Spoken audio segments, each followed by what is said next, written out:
তেহরানে অনুষ্ঠিত হয়ে গেল আয়াতুল্লাহ সাইয়েদ আলী খামেনির শেষ বিদায়ের আনুষ্ঠানিকতা। প্রায় শতাধিক দেশের প্রতিনিধিরা এখানে উপস্থিত ছিলেন।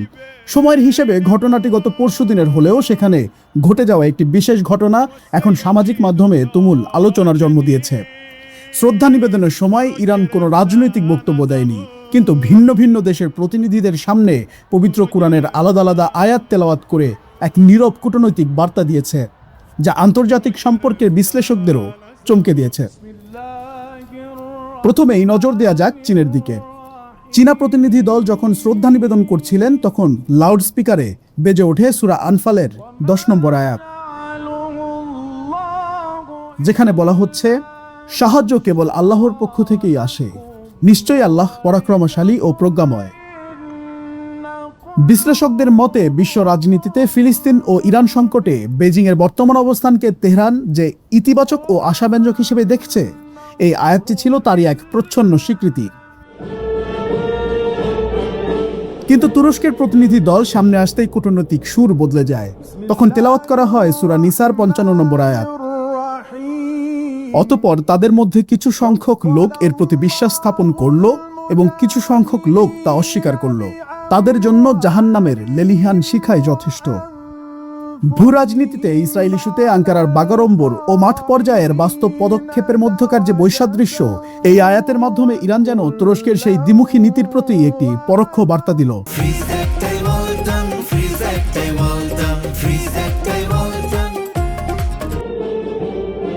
এরপর এলেন পাকিস্তানের প্রতিনিধিরা। তাদের উপস্থিতিতে শোনানো হয় সূরা বনী ইসরাইলের 80 নম্বর আয়াত, হে আমার প্রতিপালক, আমাকে সত্য ও কল্যাণের সাথে প্রবেশ করাও এবং সত্য ও কল্যাণের সাথে বহির্গত করো।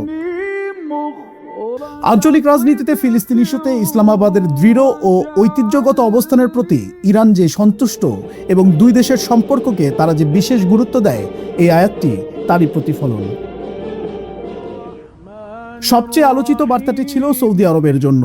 রিয়াদের প্রতিনিধিরা আসতেই পরিবেশিত হয় সূরা আল ইমরানের 13 নম্বর আয়াত, যেখানে স্পষ্ট বলা হয়েছে দুটি বিপরীতমুখী দলের কথা। একদল আল্লাহর পথে লড়াই করেছে, অন্য দল অবিশ্বাসী। মধ্যপ্রাচ্যের রাজনীতিতে সৌদি আরবের পশ্চিম ঘেঁষার নীতি এবং ইরানের প্রতিরোধকামী অবস্থানের যে মৌলিক ঐতিহাসিক পার্থক্য, এই আয়াতের মাধ্যমে তেহরান যেন সেই মেরুকরণকে বিশ্বমঞ্চে আরেকবার স্পষ্ট করল। সবশেষে ভারতের প্রতিনিধি দলের উদ্দেশ্যে শোনানো হয় সূরা আল ইমরানের 173 ও 174 নম্বর আয়াত। তারা বলেছিল যে, নিশ্চয়ই লোকজন তোমাদের বিরুদ্ধে সমবেত হয়েছে, সুতরাং তাদেরকে ভয় করো। কিন্তু এটা তাদের বিশ্বাস আরো বৃদ্ধি করে দিল এবং তারা বলল, আল্লাহ আমাদের জন্য যথেষ্ট, তিনি কত উত্তম কর্মবিধায়ক। সুতরাং তারা আল্লাহর নিয়ামত ও অনুগ্রহ সহকারে প্রত্যাবর্তন করল এবং তাদের কোনো অনিষ্টতা স্পর্শ করল না। আর তারা আল্লাহর সন্তুষ্টির অনুগামী থাকল এবং আল্লাহ অতিশয় অনুগ্রহকারী। যার মূল কথা, লোকেরা তোমাদের বিরুদ্ধে সমবেত হয়ে ভয় দেখালেও তা বিশ্বাসীদের ঈমান বাড়িয়ে দেয়।